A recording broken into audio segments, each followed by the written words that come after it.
Hi, I'm Christopher Thornycroft with Redwood Logistics, and welcome to the Redwood Rundown for the week of December 5th, 2022. Well, last week, whoa, that was a punch in the face, huh? Shippers came back online after the Thanksgiving holiday, and we're pushing a lot of freight out. And at the same time, carriers did not have their trucks positioned correctly.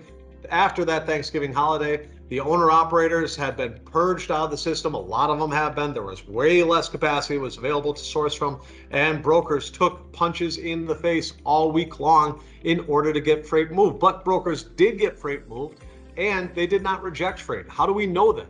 Because the outbound tender rejection index went from 4.28 down to 4.1 over the course of 1 week.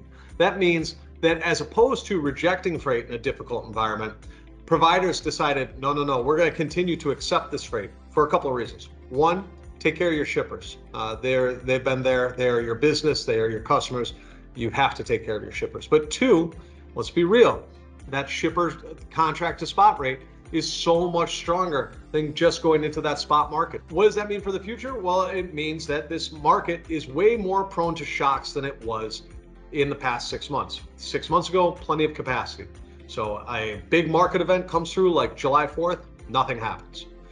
Now, however, we're in a spot where these market fluctuations post-Thanksgiving week, watch what's going to happen with Christmas. Watch what's going to happen with New Year. Watch what's going to happen with Orthodox Christmas.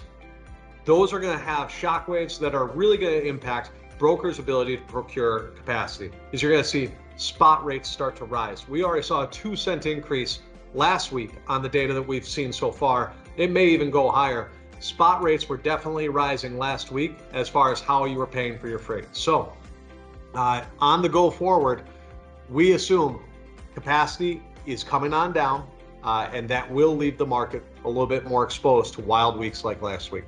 This week, however, things coming back to normal. That storm that was headed to the northeast didn't really hit. We didn't get that major impact, so that didn't cause the problem on top of the problem. The problem on top of the problem is the thing that really can cause a market to start spiraling.